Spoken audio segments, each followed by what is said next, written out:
donc Modou Mbaye ba ngaa tijji sa micro ma faale ko man daa ma tëx ba balaa dégg fukki bala ñaar ne tuy yàlla luñ la waxul rek da ngaa déggut waaye loo bëgg dégglu ne da nga ko dégg ñu ngi lay dalal di la ziare la jox sa wàcc waay bu baax a baax maa ngi lay nuyu bu sama baax a gaay baax. kii mooy Modou Mbaye Modou Mbaye Modou Anta champion bi laa invité tey di la wax ne la ñi nga xam ne ay ndaanaan lañ ci làmb ñaari jël ñetti jël sonoon leen ci làmb waru leenu suul ci làmb déedéet. da leen war a indiwaat ci làmb mooy li gën a jafe ci aspect psychologie mooy sentir culpabilité te comprendre diggante culpabilité ak acceptation ki accepte mooy génnaat ciy defet ki nangu defet mooy génnaat ciy defet waaye kii culpabiliser du génnaat ci defet Modou Mbaye ñu ngi lay dalal di la siyaar maa ngi lay kontaane bu baax a baax le meilleur de sa génération coach Bakary maa ngi lay bégee bu baax a baax di kontaan ci yow di kontaan ci liggéey bu am solo bi comme d'habitude ah depuis un bon moment ñi ngi gis fi nga bëgg làmb yegg quoi parce que pour làmb yegg fenn fi il faut bopp yi tolloo pour làmb yegg fenn fi il faut bopp yi nangoo évoluer te wax dëgg yàlla yaa ngi ciy def lu am solo maa ngi lay kontaane bu baax a baax di nuyu ndaanaan bu mag bi nga dalal mu daan bu Thiès Baye Fall bi maa ngi koy siyaare bu baax a baax di nuyu waa Thiès yëpp di leen bëggee Bakary nag nga wax lu am solo te loolu li mu waxuma ñi muy indil jafe-jafe mais ñi mu yàq seen carrière dafa bari nga am benn ñaari défaite rek situation bi changé mais ñun ñi nga xamante ni nii comprendre ñu sport bu fekkonte ne amoon nañ waxtaan bu mel nii bu yàgg kon xëy na mbër yu bari dinañ mën a génn ci loolu parce que tey jii Modou Anta boo xoolee parcours am nga xool fi mu démarré fi mu tàmbalee nga xool te moom li mu incarné woon bi muy soog a yegsi ci làmb parce que donc Modou Mbaye ba ngaa tijji sa micro ma faale ko man daa ma tëx ba balaa dégg fukki bala ñaar ne tuy yàlla luñ la waxul rek da ngaa déggut waaye loo bëgg dégglu ne da nga ko dégg ñu ngi lay dalal di la ziare la jox sa wàcc waay bu baax a baax maa ngi lay nuyu bu baax a baax kii mooy Modou Mbaye Modou Anta champion bi laa invité tey di la wax ne la ñi nga xam ne ay ndaanaan lañ ci làmb ñaari jël ñetti jël sonoon leen ci làmb waru leenu suul ci làmb da leen war a indiwaat ci làmb mooy li gën a jafe ci aspect psychologie mooy sentir culpabilité te comprendre diggante culpabilité ak acceptation ki accepte mooy génnaat ciy defet ki nangu defet mooy génnaat ciy defet waaye kii culpabiliser du génnaat ci defet Modou Mbaye ñu ngi lay dalal di la siyaar maa ngi lay kontaane bu baax a baax le meilleur de sa génération coach Bakary maa ngi lay bégee bu baax a baax di kontaan ci yow di kontaan ci liggéey bu am solo bi comme d'habitude ah depuis un bon moment ñi ngi gis fi nga bëgg làmb yegg quoi parce que pour làmb yegg fenn fi il faut bopp yi tolloo pour làmb yegg fenn fi il faut bopp yi nangoo évoluer te wax dëgg yàlla yaa ngi ciy def lu am solo maa ngi lay kontaane bu baax a baax di nuyu ndaanaan bu mag bi nga dalal mu daan bu Thiès Baye Fall bi maa ngi koy siyaare bu baax a baax di nuyu waa Thiès yëpp di leen bëggee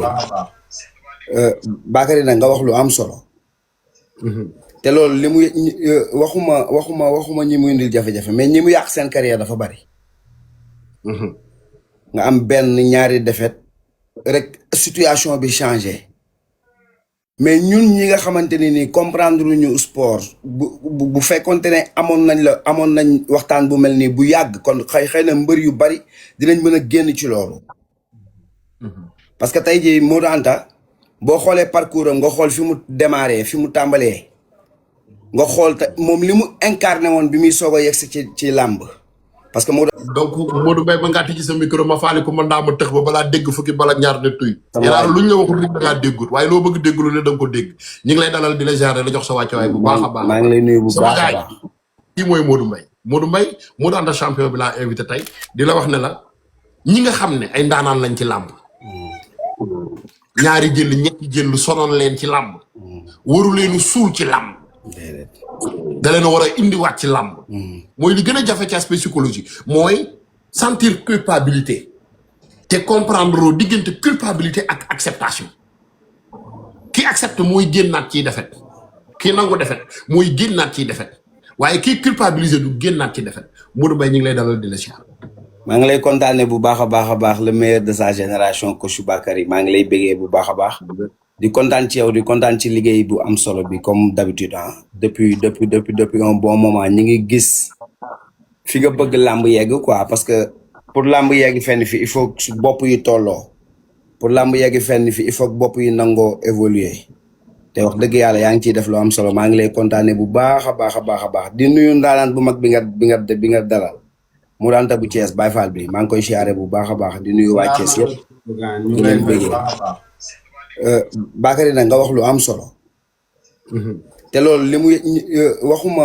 waxuma ñi mu indil jafe-jafe mais ñi mu yàq seen carrière dafa bari nga am benn ñaari défaite rek situation bi changé mais ñun ñi nga xamante ni nii comprendre ñu sport bu fekkonte ne amoon nañ waxtaan bu mel nii bu yàgg kon xëy na mbër yu bari dinañ mën a génn ci loolu parce que tey jii Modou Anta boo xoolee parcours am nga xool fi mu démarré fi mu tàmbalee nga xool te moom li mu incarné woon bi muy soog a yegsi ci làmb parce que donc Modou Mbaye ba ngaa tijji sa micro ma faale ko man daa ma tëx ba balaa dégg fukki bala ñaar ne tuy yàlla luñ la waxul rek da ngaa déggut waaye loo bëgg dégglu ne da nga ko dégg ñu ngi lay dalal di la gérer la jox sa wàcc waay bu baax a baax maa ngi lay nuyu bu baax a baax kii mooy Modou Mbaye Modou Anta champion bi laa invité tey di la wax ne la ñi nga xam ne ay ndaanaan lañ ci làmb ñaari jël ñetti jël sonoon leen ci làmb waru leenu suul ci làmb da leen war a indiwaat ci làmb mooy li gën a jafe ci aspect psychologie mooy sentir culpabilité te comprendre diggante culpabilité ak acceptation ki accepte mooy génnaat ciy defet ki nangu defet mooy génnaat ciy defet waaye kii culpabiliser du génnaat ci defet Modou Mbaye ñu ngi lay dalal di la siyaar maa ngi lay kontaane bu baax a baax le meilleur de sa génération coach Bakary maa ngi lay bégee bu baax a baax di kontaan ci yow di kontaan ci liggéey bu am solo bi comme d'habitude depuis un bon moment ñi ngi gis fi nga bëgg làmb yegg quoi parce que pour làmb yegg fenn fi il faut su bopp yi tolloo pour làmb yegg fenn fi il faut bopp yi nangoo évoluer te wax dëgg yàlla yaa ngi ciy def lu am solo maa ngi lay kontaane bu baax a baax di nuyu ndaanaan bu mag bi nga dalal mu daanta bu Thiès Baye Fall bi maa ngi koy siyaare bu baax a baax di nuyu waa Thiès yëpp di leen bëggee Bakary nag nga wax lu am solo te loolu li mu waxuma ñi mu indil jafe-jafe mais ñi mu yàq seen carrière dafa bari nga am benn ñaari défaite rek situation bi changé